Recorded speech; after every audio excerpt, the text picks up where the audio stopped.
بسم الله الرحمن الرحيم. الحمد لله وكفى، والصلاة والسلام على نبينا المصطفى صلى الله عليه وسلم وعلى عثرته وصحابته الكرام. أيها الأحباب الكرام، السلام عليكم ورحمة الله وبركاته. أحييكم تحية الإسلام، وأرجو سيداتي سادتي أن تكونوا دوما في أمان الله وحفظه، بالصحة والعافية. نحمده غير هذا الجو البارد الذي يسربلنا، وهو نعمة من الله سبحانه وتعالى كذلك. درجة الحرارة عندنا اليوم 9 درجة، بارد جدا يعني، مقارنة بجونا العام. ولكن هناك برضو يقلب الله الليل والنهار والأجواء والمناخات لحكمة يعلمها هو، حيث في الخليج أربعينات، ولله في أمره شؤون. أيها الأحباب الكرام، أحييكم تحية الإسلام، وسعيد جدا أن ألتقيكم في هذه القناة الحرة، قناة سلام الإعلامية المباركة، وأرجو أن تكونوا دوما في سلام وأمن واستقرار. وأسأل الله سبحانه وتعالى في هذه الأيام المباركات أن يعم بلاد المسلمين وغير المسلمين بالأمن والطمأنينة، وينثر علينا السلام ويبعد عنا الاحتراب هنا وهناك. أيها الأحباب الكرام، هذه الحلقة رقم 89 بعد 100 بحمده تعالى، وإلحاقا بما بدأناه في العبقريات، وعبقرية الخليفة الأول الصديق الأول أبو بكر الصديق رضي الله عنه وأرضاه أمير المؤمنين، نقلا عن كتاب العبقريات للكاتب الملتزم الشاعر المفكر الصحفي الكاتب الأستاذ عباس محمود العقاد رحمة الله عليه. توقفنا في الفصل الخامس، ولكنني سأدخل إلى الفصل السادس مباشرة، حيث سنتحدث اليوم بدءا من إسلامه، إسلام الخليفة عمر، عفوا الخليفة أبو بكر الصديق رضي الله عنه، كيف كانوا، ما هي الصورة الشاملة، وكيف قرأها ووثقها العقاد في كتابه العبقريات. قيل، يقول العقاد رحمة الله عليه وعلى الصحابة الكرام، الخليفة الأول والمصطفى والتابعين وتابعيهم بإحسان إلى يوم الدين، لهم الرحمة والمغفرة. يقول العقاد: قيل إن أبا بكر رضي الله عنه كان أول من أسلم، واتفقت الأقوال على أنه كان أول من أسلم من الرجال، وأن السيدة خديجة رضي الله عنها كانت أول من أسلم من النساء، وكان علي رضي الله عنه أول من أسلم من الصبيان، وكان زيد بن حارثة أول المسلمين من الموالي، وهو الذي تبناه النبي صلى الله عليه وسلم. وقال النبي عليه السلام: ما دعوت أحدا إلى الإسلام إلا كانت منه عنده كبوة ونظر وتردد، إلا ما كان من أبي بكر، ما عكم عنه حين ذكرته له وما تردد فيه، أي ما عكم عنه وما تردد فيه. فلما سهل إسلام الصديق هذه السهولة التي لم تؤثر على أحد غيره، كما جاء في ذلك الحديث النبوي الشريف؟ يقول العقاد إجابة على تساؤله: لعلنا نختصر الطريق على جواب هذا السؤال إذا نحن سألنا عن الموانع دون الإسلام قبل أن نسأل عن الموجبات. رؤية سليمة يعني.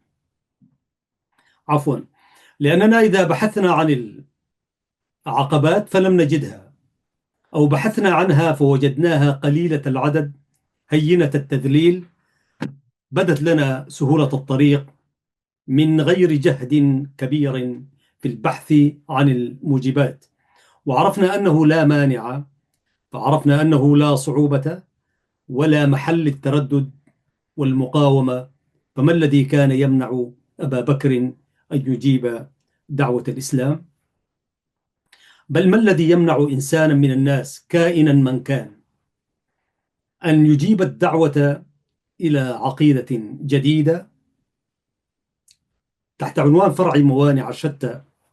يقول العقاد: من الحقائق الملحوظة أن هذه الموانع كانت أقل ما تكون في أبي بكر الصديق، فلا نعرف أحدا في عصر النبي كانت موانعه دون إجابة الدعوة الجديدة أقل من موانع هذا الرجل الصادق المصدق المستعد لإجابة النبي إلى هدايته، كأنما كان معه على ميعاد. يمنع الإنسان أن يصغي إلى دعوة العقائد الجديدة موانع شتى من آفات العقل والخلق والبيئة، تجتمع وتتفرق، ويبتلى الرجل الواحد بها جميعا، وقد يبتلى بمانع واحد منها فيحول بينه وبين الإصغاء والإجابة. يمنعه أن يجيب الدعوة إلى المصلحين قطرسة أو سيادة مهددة أو مصلحة في بقاء القديم ومحاربة الجديد، أو ذهن مغلق لا يتفتح للفهم والتفكير، أو مغامسة للشهوات تحبب إليه أن يستنيم إلى العرف الذي يبيحها ويعزف عن الهداية التي تحضرها وتقف في سبيلها، أو تعصب غضوب للعقيدة التي درج عليها، أو شعور بقوة سلطان تلك العقيدة في أبناء قومه، سواء منهم المتعصبون لها والقابلون لها على المجاراة والمداراة، أو جبن ينهاه أن يخرج عن المألوف ويتصدى لسخط الساخطين، وإن يتبين طريق الاستقامة والسداد، أو إيغال في الشيخوخة يصد الإنسان عن كل تغيير ويميل به إلى كل تواكل ومتابعة وتقليد، أو حداثة سن تجعله تابعا لغيره في الرأي والخليقة، وتجعله أي تجعل له شرة تحجبه عن التروية والمراجعة، أو ذلة مطبوعة تلحقه بمن أذله وبسط سلطانه عليه، أي بسط سلطانه عليه. فالغطرسة خلة تأبى على صاحبها أن يستمع إلى قول، أو يصيخ إلى دعوة، أو يتنزل إلى متابعة إنسان ترفعا عن الإصغاء قبل أن يهديه الإصغاء إلى موافقة أو إنكار. والسيادة المهددة توحي إلى صاحبها كراهية التجديد أو كراهتها كذلك، لأنه يحس بالبداهة أن صاحب الجديد أولى منه بالسيادة إن شاع ما جدده بين الناس، فتبطل سيادته ببطلان القديم الذي قامت عليه وقيام الجديد الذي نسخه وعفاه. والمصلحة عزيز المشاهد كما يرى العقاد في حالة من الحالات المستقرة تجعل الرجل محبا لتلك الحالة حبه للمنفعة، كارها لتبديلها كراهته للخسارة، ميالا إلى محاربة الدعوة الجديدة قبل أن يبحث فيها ويتعرف وجود الخير الذي قد يصيبه منها. والذهن المغلق يجعل ما يقال أو يجهل ما يقال ويعادي ما يجهل، وينفر من كل ما يشق عليه، وأول ما يشق عليه أن يفهم شيئا على وجه السوي أو يتهيأ للفهم بأي حال. ومغامسة الشهوات تبغض إلى المرء سلوانها والإيقاع عنها، وتقرن عنده أي الدعوات دعوة الإصلاح والاستقامة بشؤم للتنقيص والتكدير، فيتبرم منها وينزعج لها كما ينزعج النائم المستغرق أيقظته من نومه، أي أيقظته من نومه لذيذة قد استراح إليها. والتعصب المغضوب لما اعتقده المرء يثيره أن تمس عقيدته كما يثور لحماية الحوزة أو الذود عن الإباء، وكذلك الآباء والأجداد، لأنه يحسب عقيدته ملكا له ولآبائه، يرد عنها من يهجم عليها كما يرد صاحب البيت من يهجم عليه. والعقيدة إذ ذاك عزيزي المشاهد، إذا كانت قوية السلطان غلبت عزتها على عزة العقل والفؤاد، فأصر عليها من كل خليق أن يعافها ويعرف عيبها لو دعي إلى تركها، وهي تتداعى وتتزعزع، أي تتزعزع وتؤذن بالزوال.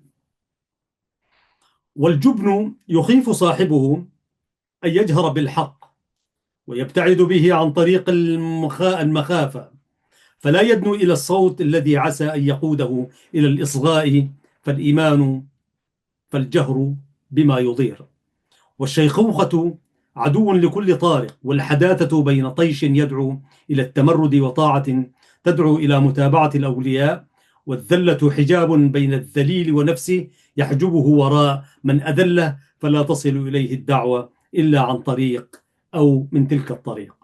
هذه موانع الإصغاء إلى كل دعاء جديد، أشملها شملا جميلا يعني. أو هذه أعم الموانع التي تحول بين معظم الأسماع والأصغاء إلى ذلك الدعاء. ومن الحقائق الملحوظة كما أسلفنا أن أبا بكر كان براء منها جميعا، أو كان كأبرأ الناس منها في عهد الدعوة المحمدية، فلم يكن متغطرسا، بل كان مشهورا بالدعة والتواضع، مؤلفا لقومه كما قال واصفوه محبا سهلا. وكان رجال قومه يأتونه ويألفونه لغير واحد من الأمر، لعلمه وتجاربه وحسن مجالسه. ولم يكن مهددا في سيادة مضروبة على أعناق الناس، وكان من ذوي الشرف في قريش، ولكنه لم يكن من قبائلها الساطية التي تستطيل بالبغي والطغيان. كان من تيم، وهي بيت قرشي معدود، ولكنه لم يمنع أبا سفيان أن يقول كما قال لعلي ابن أبي طالب يستثيره حين بويع أبو بكر بالخلافة: ما بال هذا الأمر في أذل قبيلة من قريش وأقلها. ولم تكن تيم أذل قبيلة في قريش كما قال أبو سفيان، ولكنها على أي حال لم تكن بمقام السطوة والسيادة التي تطمس الضمائر والألباب. ولم تكن لأبي بكر مصلحة في دوام الجاهلية، لأن عمله فيها كان ضمان المغارم والديات، وربما كان هذا العمل أدنى إلى الخسارة منه إلى المنفعة والغنيمة، فلا راحة ولا أسف عليه. أما التجارة فلا خوف عليها من الدعوة الجديدة، وصاحبها الداعي إليها تاجر يبيحها ويزاولها ويحض عليها. ولم يكن مغلق الذهن، ولا وصفه أحد بهذه الصفة من محبيه أو شانئيه، بل كان معروف الذكاء، يلمح اللحن البعيد فيدركه، ويسبق الحاضرين إلى فهمه والفطنة لموضع الإشارة فيه، كما حدث غير مرة والنبي صلى الله عليه وسلم يتحدث أو يعظ الناس. ولم يكن مغامسا للشهوات، بل كان يكره ما شاع منها بين الجاهليين من ذوي الأقدار والأخطار، فلم يشرب الخمر ولم يركب الدنس، ولم يشتهر قط بوصمة يعيبه بها من أسرع إلى معاتبته يوم هجر عقيدة الجاهلية وجنح إلى عقيدة الإسلام. ولم تكن عبادة الأوثان عقيدة مكينة السلطان في عهد الدعوة المحمدية، بل كان أناس يهملونها، وأناس يبحثون عن غيرها، وأناس يؤثرون عليها المسيحية واليهودية، فلا يصابون بمكروه في أكثر ما سمعناه من أخبار أولئك المتحمسين أو المتهودين، أولئك المتمسحين عفوا، أو المتهودين. وعلى هذا لم يكن أبو بكر متعصبا للجاهلية وعبادتها، بل لعله كان مزدريا لها، مستخفا بالأصنام وبالأحلام، أي أحلام عابديها. وإذا صح ما جاء في أنباء نجباء الأبناء، فهو لم يسجد لصنم قط، وقال: لما ناهزت الحلم أخذ أبو قحافة بيدي فانطلق بي إلى مخدع فيه الأصنام، فقال: هذه آلهتك، الشم العوالي، وخلاني وذهب يجيئني، فقلت: إني عار، فأكسني، فلم يجبني، فألقيت عليه صخرا فخر لوجهه. يخاطب الصنم. ولم يكن الصديق، أي الصديق رضي الله عنه، بالجبان ولا بالشجاع الذي نصيبه من الشجاعة قليل، بل كانت شجاعته تفوق شجاعة الأبطال المعدودين في الجاهلية والإسلام. فثبت مع النبي في كل موقعة ووقعة، حين ولى من ولى وأبطأ من أبطأ، وغامر بحياته في حروب الردة، وله مندوحة عند خوضها، ولم يذكر في أخباره قط خبر نكول أو خوف على حياة أو مال. ولم يكن شيخا فانيا متابعا لكل قديم، ولا حدثا صغيرا تطيش به شرة الشباب حين دعاه محمد إلى دينه وهداه، بل كان رجلا ناضجا في بسطة الرجولة، يفقه الأمور ويعتدل بين الصبا الباكر والكهولة المولية، ويزن القول بفهم نافذ وحكم صادق وعقل راجح يعرف الترجيح.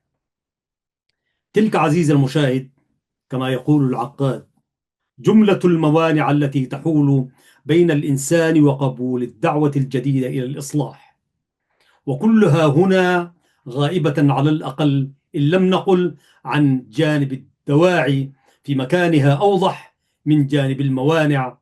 ومعنى ذلك أن الصديق لم تكن بينه وبين الإسلام عقبات تصده عن وروده، وأن طريقه إليه كانت ممهدة مفتوحة، يخطو فيها خطوته الأولى، فلا يلبث أن يتبعها بخطوات. على أن الأمر لم يقتصر على قلة الموانع في طريق الصديق إلى الإسلام، فقد كانت هناك الدواعي التي أشرنا إليها في مكان تلك الموانع، وكانت للصديق خلائق عامة تقربه من العقائد القويمة، وتجعله ممن يستمعون القول فيتبعون أحسنه، ولا حاجة به إلى أكثر من ذلك، ليفرق بين سنن الجاهلية وسنن الإسلام، ويميز بين ما هو حقيقي بالترك والإعراض، وما هو حقيقي بالحرص عليه والإيفاض إليه. يوفض يعني.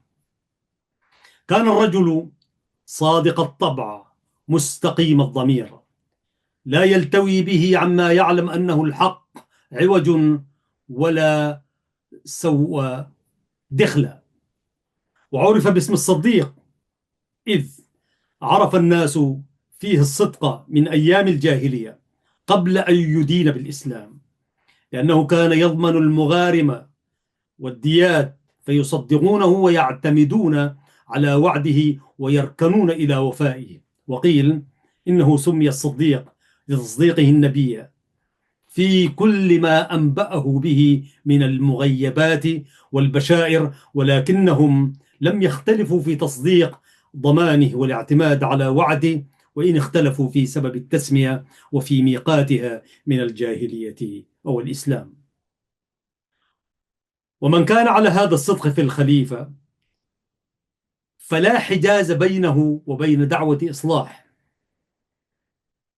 هكذا كتب العقاد، يقول: فلا حاجز، وليس من شأنه أن يصم أذنيه عن قول صادق ودعاء مستقيم، ولا أن يعادي الحق ويلج في عدائه شنشنة المكابرين المستكبرين.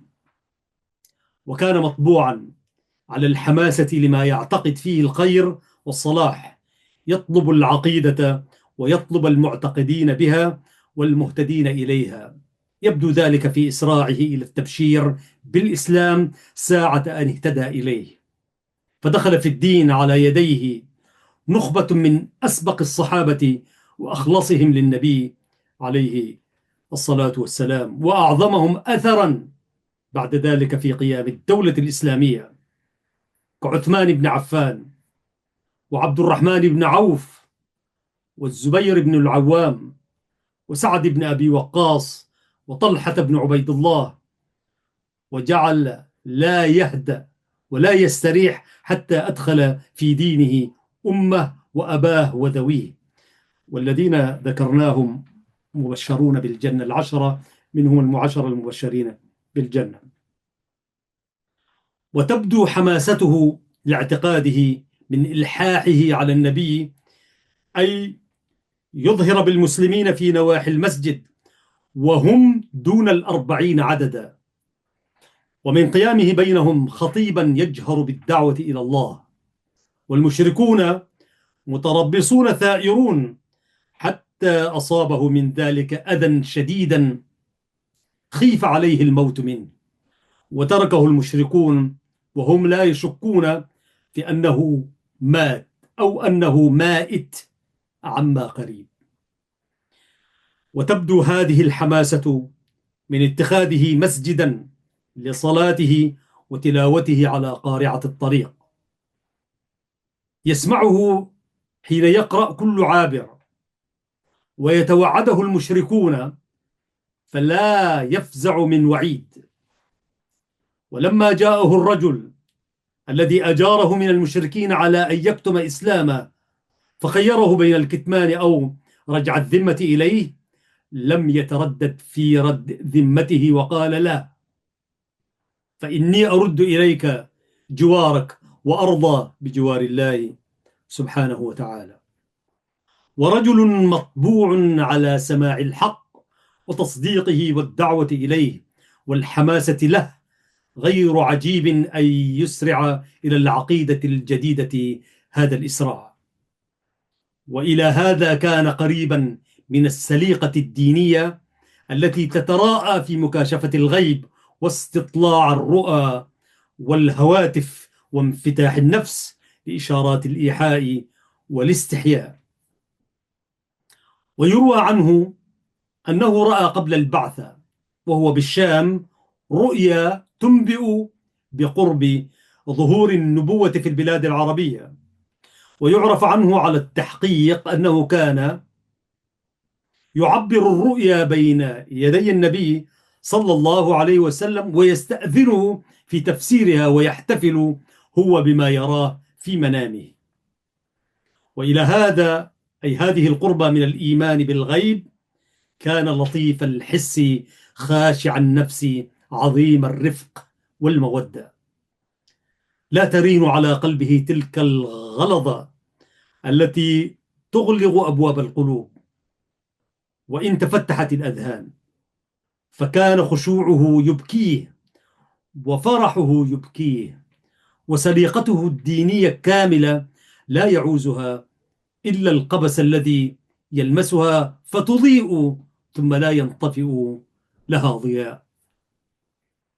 كان مع الصدق وحماسة العقيدة ومقاربة الغيب وموحياته ونجاواه بليغا متذوقا للبلاغة، كثير الرواية للشعر والاسترواح للكلام الحسن الفصيح. فكان في ازدرائه لكلام المتنبئين غضب تلمح فيه عيفان الذوق البليغ، كما تلمح فيه عيفان المؤمن الناقم على الضلال. سمع فقرات من قرآن مسيلمة الكذاب، فما عتم أن ابتدر قارئيه مشمئزا من سخفه وإسفافه: ويحكم، إن هذا لم يخرج من إل ولا بر. ولا جرم عزيز المشاهد يكون هذا الذوق المستقيم سببا قريبا بين صاحبه وبلاغة القرآن وبلاغة النبي صلى الله عليه وسلم.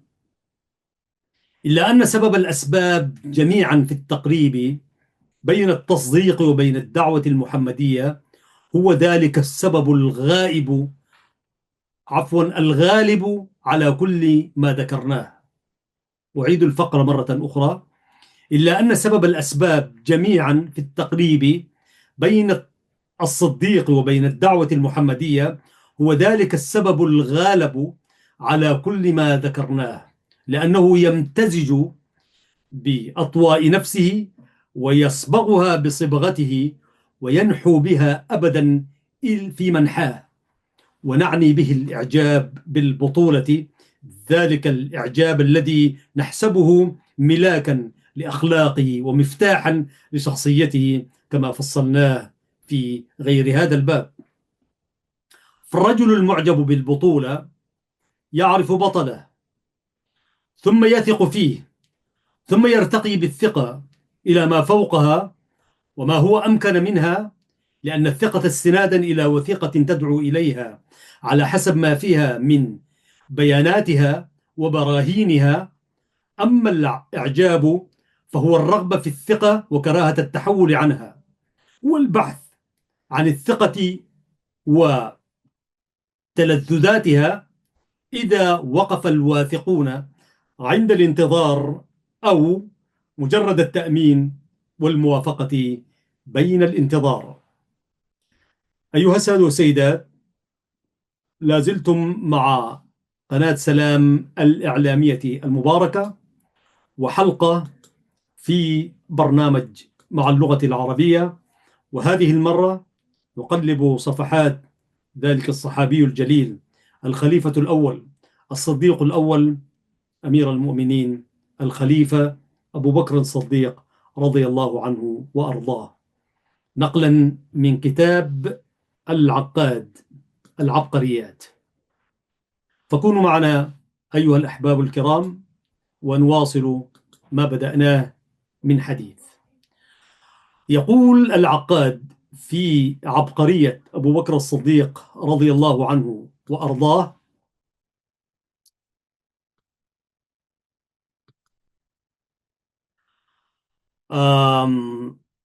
نعم، وقد تواترت أنباء مختلفة بصداقة أبي بكر الصديق للنبي صلى الله عليه وسلم قبل الدعوة المحمدية بسنين. وذكر المؤرخون الثقاة أنه كان معه عليه السلام حين ذهب في صحبة عمه إلى الشام واجتمع بالراهب بحيرة، وسمع منه ما سمع عن الدين والبشارة بالنبوة.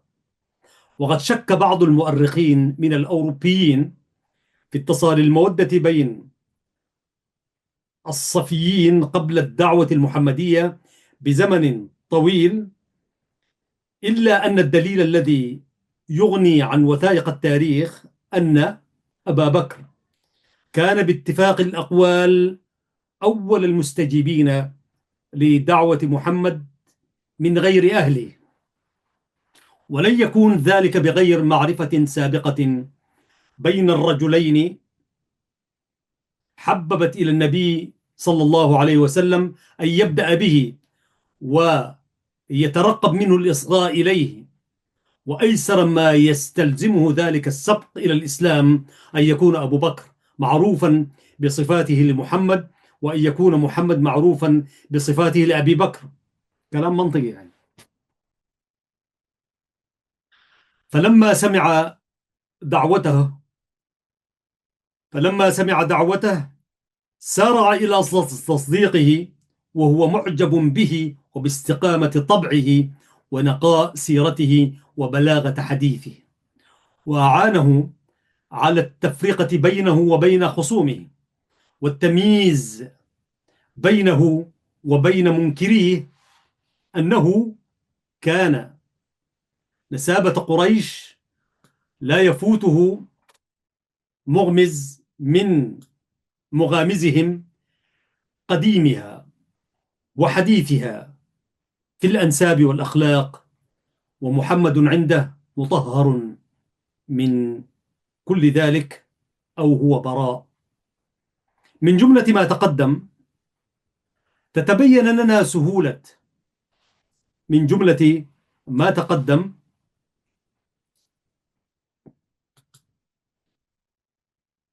نعم عزيزي المشاهد، نحن أحيانا المادة التي نقرأ منها تنزل فنضطر أن نأتي بها، فكونوا معنا أيها المشاهدون الكرام. وهذه هي الحلقة 89 بعد 100. أنتم مع قناة سلام الإعلامية المباركة.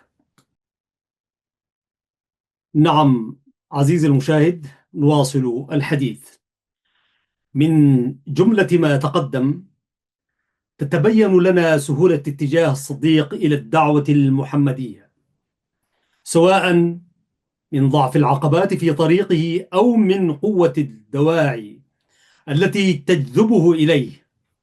فقد اجتمعت هذه وتلك على تفسير تلك الأعجوبة النادرة في تاريخ الدعوات الجديدة، أعجوبة رجل في سمة الرجولة يقال له: تعال إلى دين جديد غير دين آبائك وأجدادك، فلا يتوانى ولا يتردد في إجابة الدعوة، وما هو إلا أن يسمعها حتى يلبيها وينقطع لها ويصبح من أقوى دعاتها بعد صاحبها، وهذا شرف كبير. ومن تمام الجلاء في تفسير تلك الأعجوبة أن نفهمها على حقيقتها في جميع أحوالها وملابساتها، وأن نفهم الفارق بينها وبين نظائرها لو جرت في عصرنا الحاضر أو بيئة أخرى غير البيئة التي جرت فيها.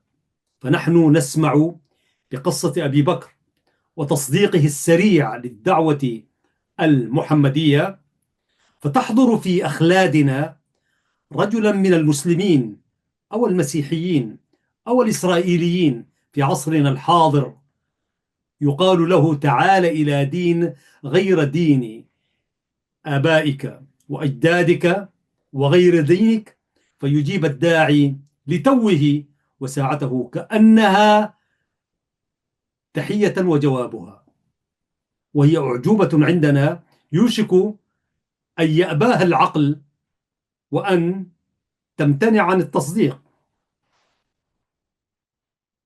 ولكن إسلام أبو بكر لم يكن من هذا القبيل، ولم يكن الدين الذي تحول عنه كالدين الذي يؤمن به المسلم في هذه الأيام. لم يكن دين المشركين من قريش، دينا من أديان الروح وعقيدة من عقائد الضمائر. لم يكن له شأن بالحياة الصالحة ولا بالحياة الباقية ولا بالنظر إلى الكون في أسرار خلقه ولا بالجماعة الإنسانية في قوام أمرها ومناط الخير والشر فيها والصلاح والفساد بين رجالها ونسائها. ولم يكن التابعون له ينظرون إليه هذه النظرة أو ينظرون هذه النظرة إلى دين آخر أو عقيدة أخرى، ولكنهم كانوا ينظرون إلى عقائدهم نظرتهم إلى الموروثات المألوفة والعرف المتفق عليه، أو نظرتهم إلى العادات التي ترتبط بها مصالح العيش ومصالح السيادة والجاه.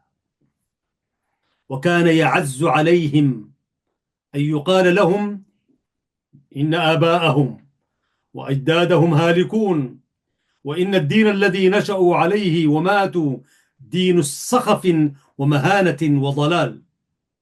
فكانوا في ثورتهم على الدعوة الجديدة أشبه الناس بأبناء القرى والمدن الذين يثورون على رجل يبتدع في الولائم والأفراح والجنائز بدعة تخالف أو بدعة تخالف المألوف وتهدد مصالح الوجهاء أو ما يسمونه شرف الأسرة وسيرة البلدة وعادات الناس، وتهدد مع تهديدها الوجهاء مصالح العاملين في شؤون الزواج وشعائر الوفاة وما إلى ذلك من الرسوم والعادات. بل كان المشركون لا يبالون أن يخرج على دينهم من يخرج عليه ناجيا بروحه خاليا بنفسه بينه وبين ربه، فعاش بينهم اليهود والمسيحيون والمتهودون والمتنصرون وهم في دعة وأمان، إلا من أذى الأقارب المخالفين لهم في قليل من الأحيان، وإنما كانوا يثورون على الدعوة العامة التي تبدل العرف كله وتخرج الجماعة من مألوفها وقواعدها التي استقرت عليها.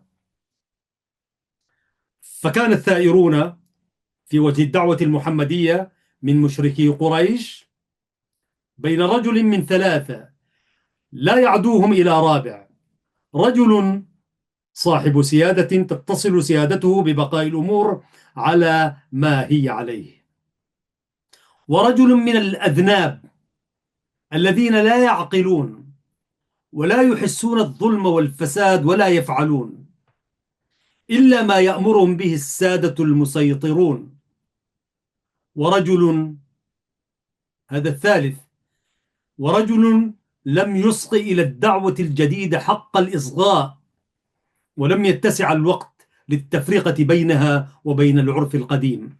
واحد من الثلاثة. وما عدا هؤلاء جميعا فهم قريب من الدعوة المحمدية، لا يمنعه مانع أن يتجه إليها متى أصاب الوجهة التي تهديه في طريقه، وليس معنى ذلك أن التغلب على العرف الجاهلي كان من الهنات الهينات أو كان أهون من التغلب على سائر العقائد والأديان، فليس أصعب ولا أعضل في الحقيقة من التغلب على عرف ترتبط به مصالح السيادة وغباوة الدهماء وتراث الأجداد والآباء، وإنما معناه أن الأمر لا يعم جميع المشركين ما لم يكن واحدا من أولئك الثلاث، وهم ألوف وألوف. حقيقة هذا الكتاب فيه متعة، وأبو بكر رضي الله عنه لم يكن واحدا من هؤلاء، وكان مع هذا رجلا يحس بالروح والضمير ويحس الخواء الذي تتركه العقائد الجاهلية في حياة الروح والضمير، وقد عافاه الله من سبب قوي من أسباب الثورة على الدعوة المحمدية بين المشركين المعتزين بالآباء والأمهات.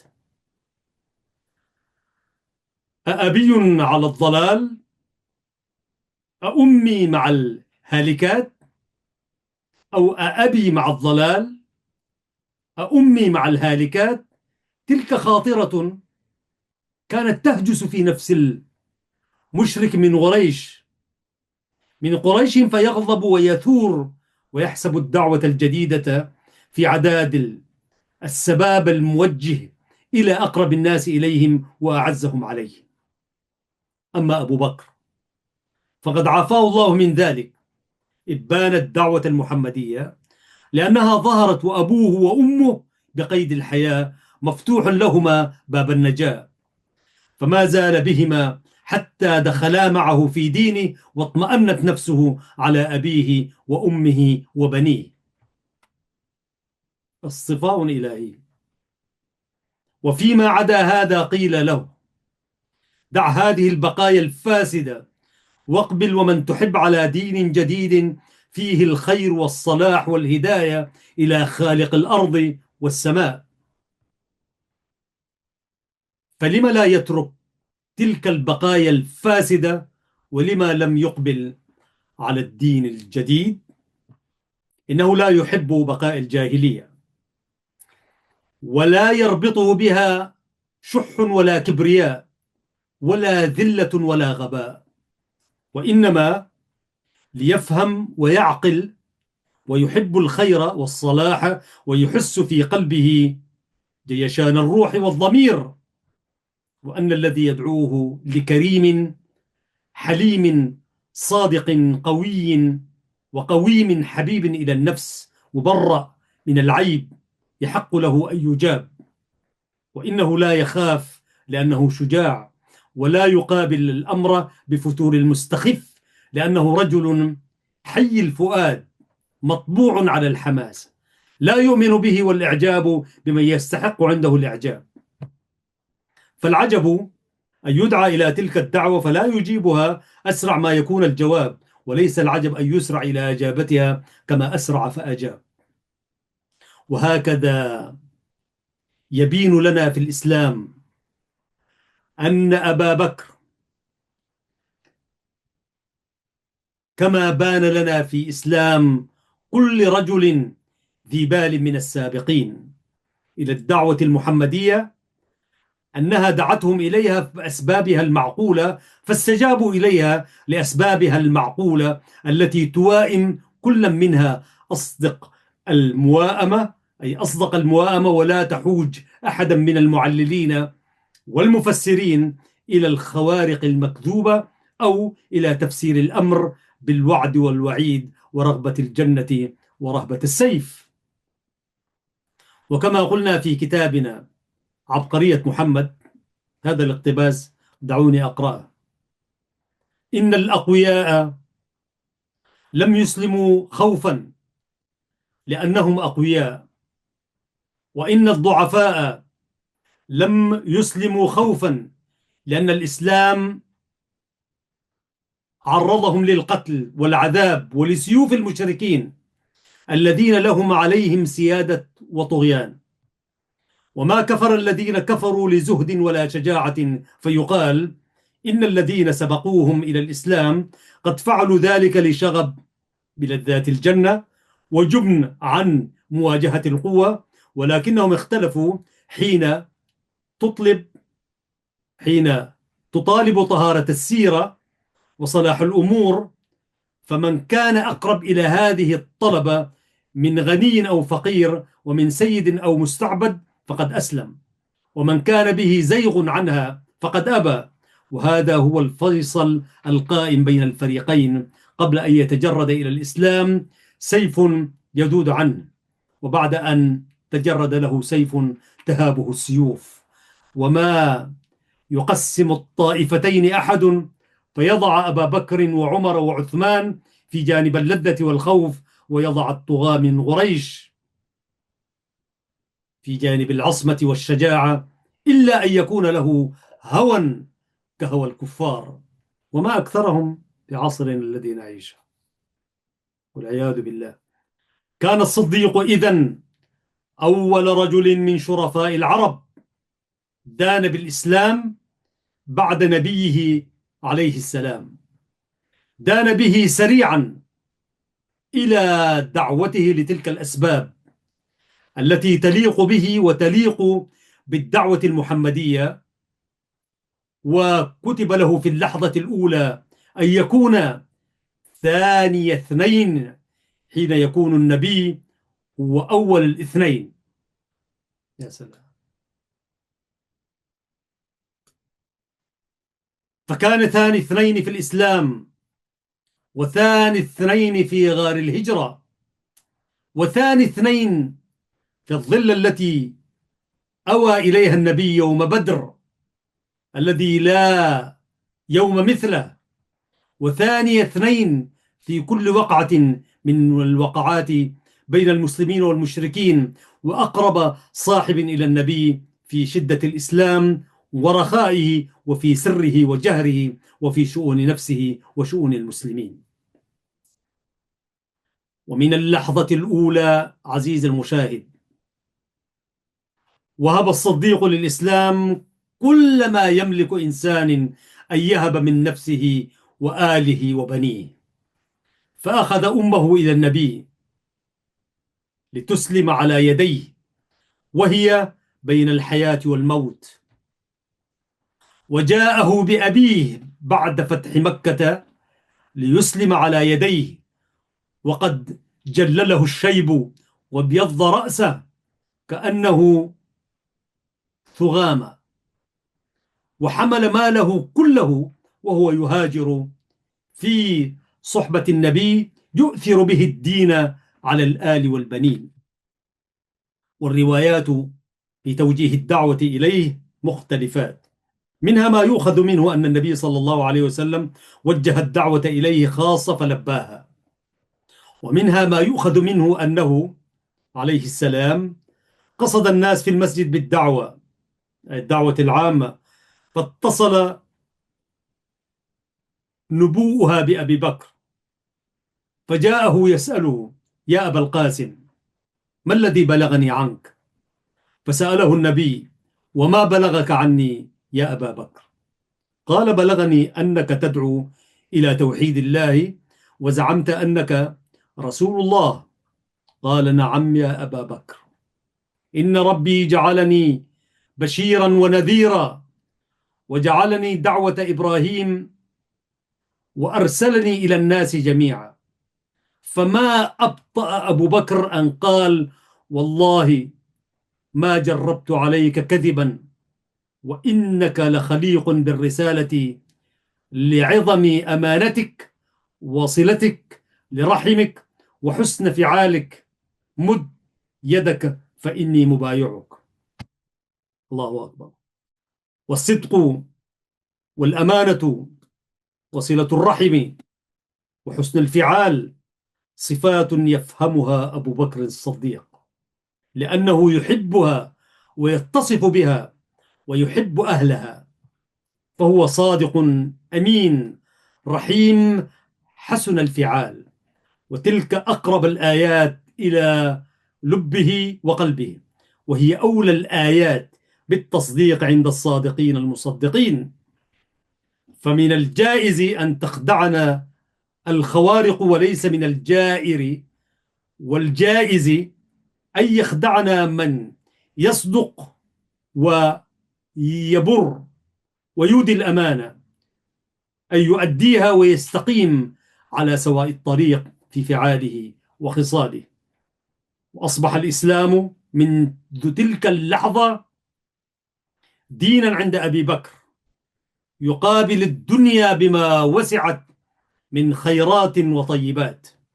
أصبح عنده غنيمة يفتديها بكل غنيمة يظن بها المرء من حياة أو آل أو ذرية أو مال. ولو قاسه بمقياس الدنيا لقد كان الإسلام بلية عليه لا يطلبها عاقل، ولكنه قاسه بمقياس دين، فعلم أنه أربح الرابحين وأرشد الراشدين.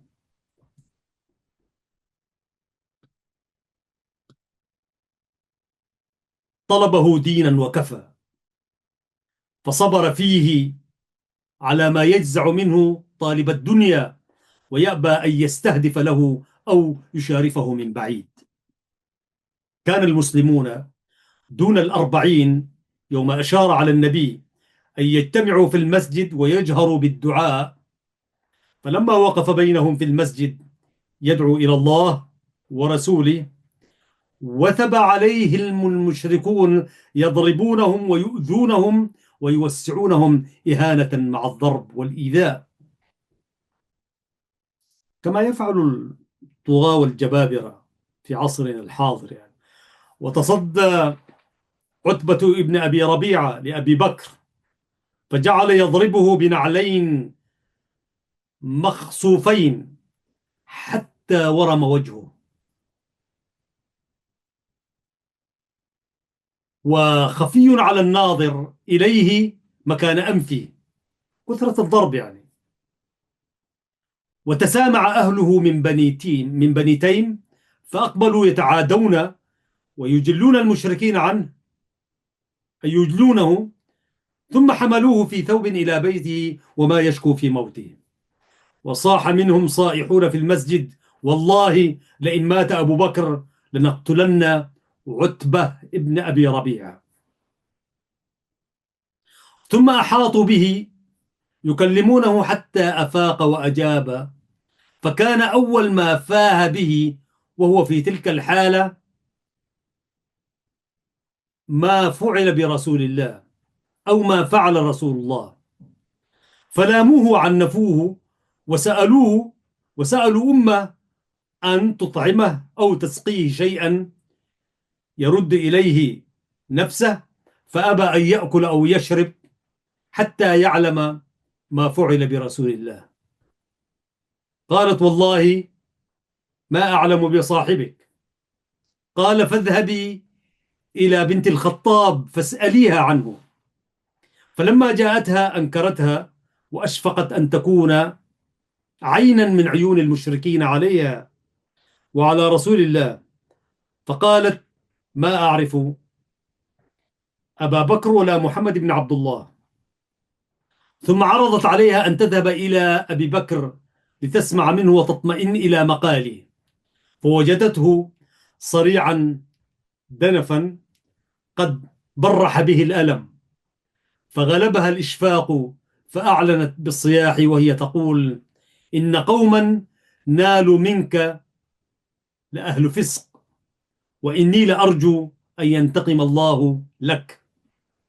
فما زاد على أن كرر سؤاله الذي لزمه منذ أفاق من غشيته: ما فعل رسول الله؟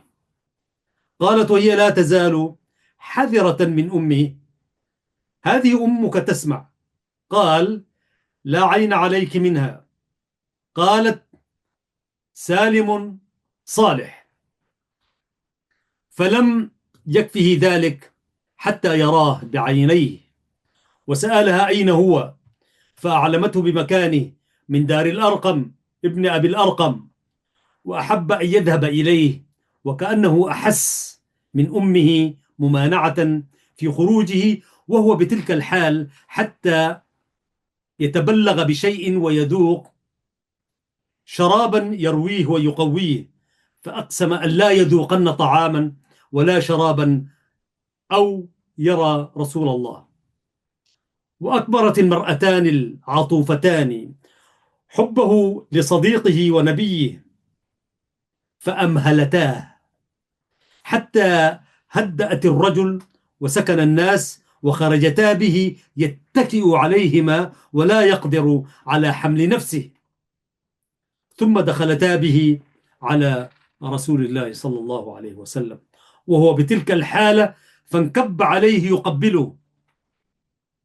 ورق الرسول صلى الله عليه وسلم لصديقه وصفيه رقة شديدة، فقال الصديق: وادع لها عسى أن يستنقذها بك من النار. ولبث بين المشركين يستهين بالخطر على نفسه، ولا يستهين بخطر يصيب النبي قل أو كثر حيثما رآه، واستطاع أن يدود عنه العادين عليه، وإنه ليراهم آخذين بتلابيبه فيدخل بينهم وبينه وهو يصيح بهم: ويلكم أتقتلون رجلا أن يقول ربي الله؟ فينصرفون عن النبي وينحون عليه يضربونه ويذبونه من شعره، فلا يدعوهم إلا وهو صريع. ولما أذن له النبي صلى الله عليه وسلم في الهجرة إلى الحبشة بعد أن ابتلي به من عنة المشركين، غضب لرحلته الأكرمون من القوم، ولحق به ربيعة ابن فهيم المعروف بابن الدعنة، فقال له: إن مثلك يا أبا بكر لا يخرج ولا يخرج، يعني ما تكون لاجئ يعني، وحاشاه أن يكون مهاجرا إلى الله. إنك تكسب المعدوم وتصل الرحم وتحمل الكل وتقري الضيف وتعين على نوائب الحق، فأنا لك جار، ارجع واعبد ربك ببلدك. طاف ابن الدغنة عشية في أشراف قريش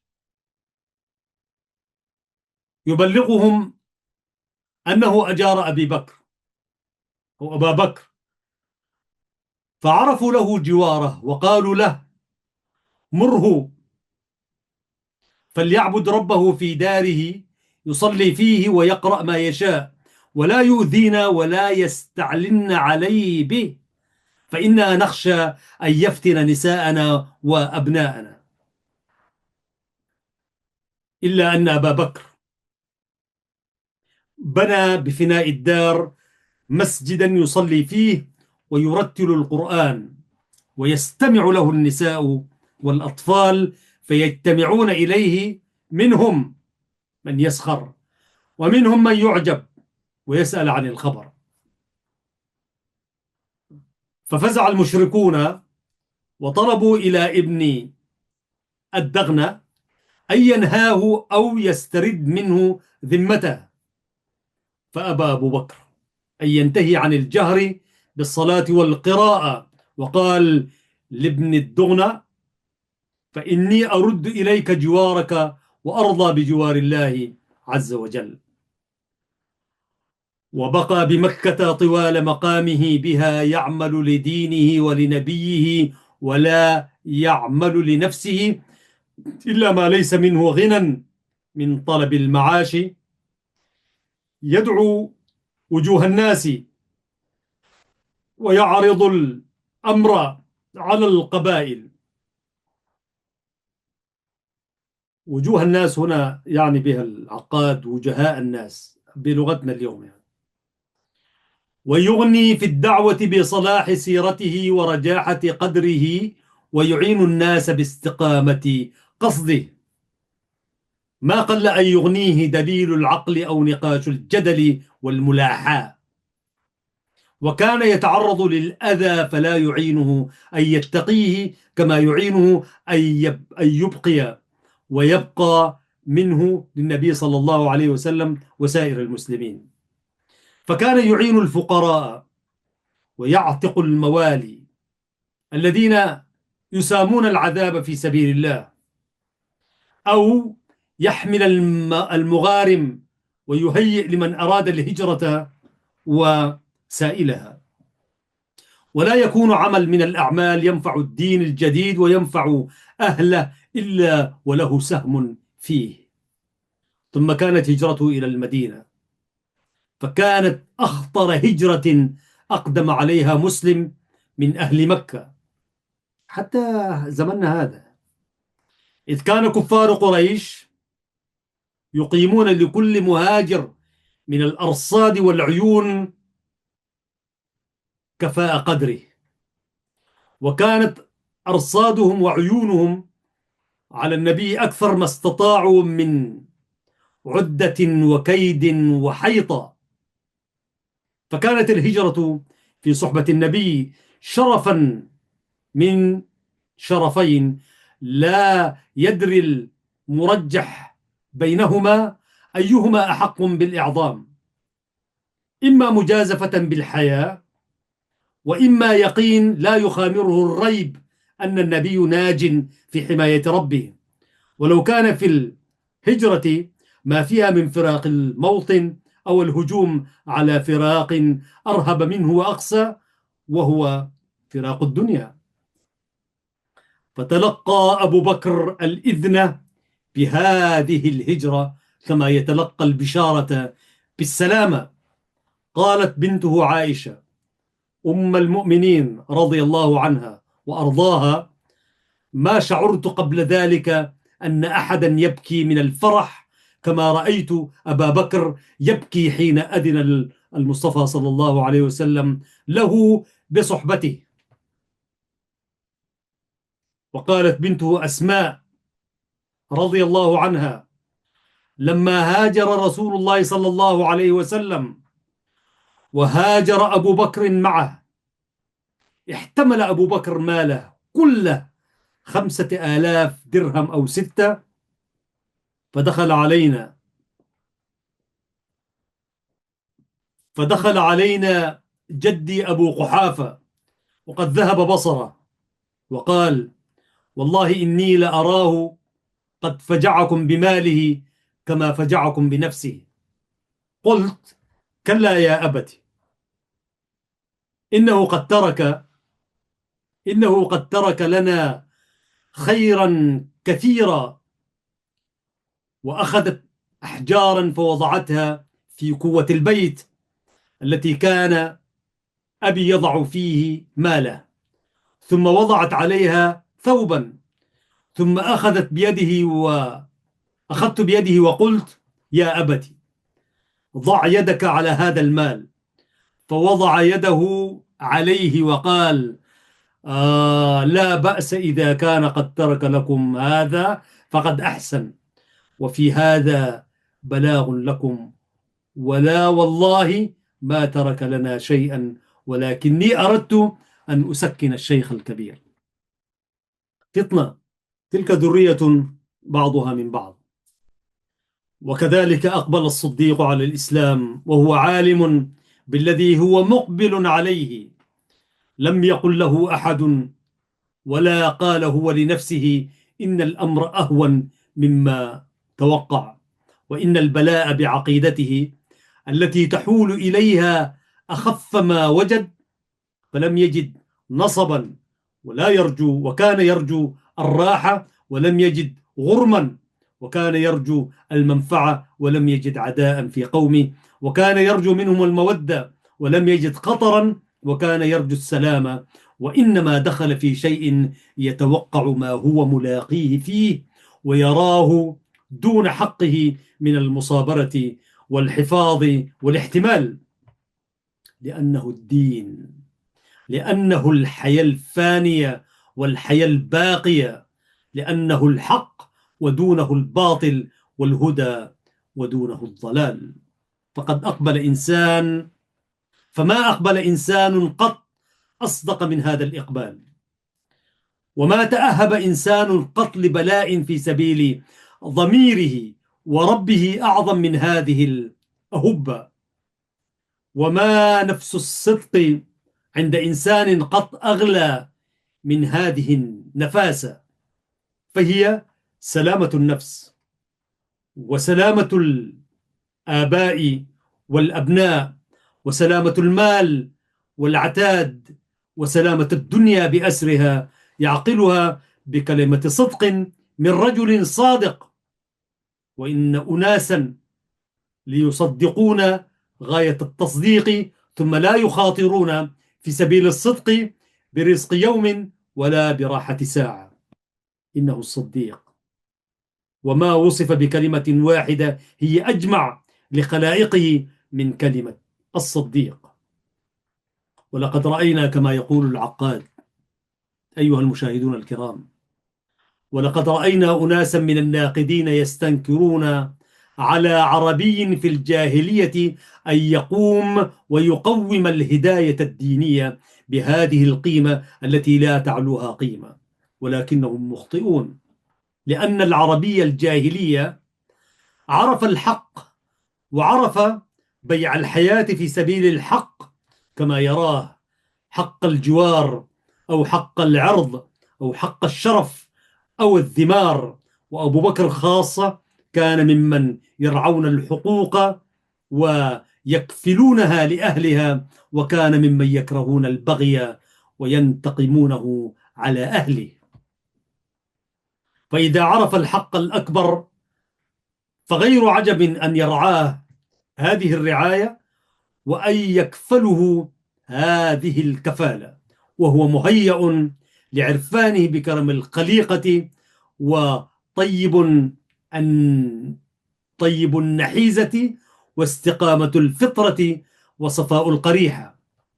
وقد عاش أبو بكر رضي الله عنه وأرضاه في زمن كان عقلاؤه في كل أرض يتطلعون إلى هداية من السماء، ويخيل إلينا أن انتظار الهداية من السماء لم يطل في زمن من الأزمنة، ولا سيما الزمن الذي يعم فيه الفساد وتغيا به حياة الإنسان. وحسبنا أننا بعد الإسلام رأينا أناسا يترقبون المهدي الذي ينشر العدل كلما عم الجور ويأمر بالعرف، كلما فشى المنكر ويهدي إلى سواء السبيل، كلما استحكم الضلال.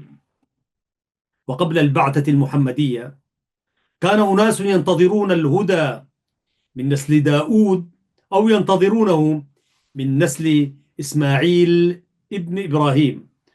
وسمع أبو بكر ما سمع من هذا في رحلته إلى اليمن، إلى الشام، وفي حديثه مع ورقة بن نوفل، وحديثه مع المنكرين لظام الجاهلية والمستشرفين إلى كل نور جديد. وهذا محمد ابن عبد الله يدعوه دعوة إبراهيم، دعوة الأب الأكبر الذي يشمل العرب جميعا، ومن فوقها دعوة الله التي تعم جميع الناس. فمن أولى منه بالدعوة، ومن أولى منه بالتصديق؟ إنه استشار خلقه القويم فهداه. وإن مشورة العقل وحدها